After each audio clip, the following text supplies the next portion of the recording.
הבנתי. מה את אומרת?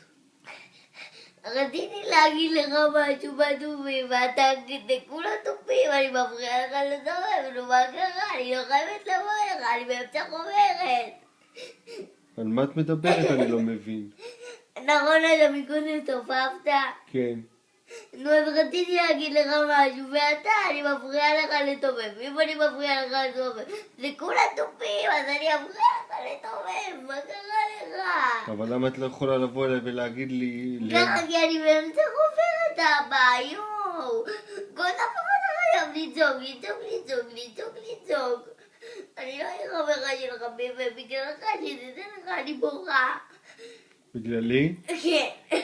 אני יכול לבקש ממך סליחה? כן. בואי.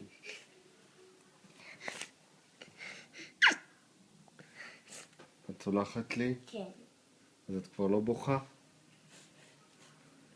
זהו, עבר לך? כן, אבא. ופעם אחרונה שאתה צועק עליי 2 פעמים.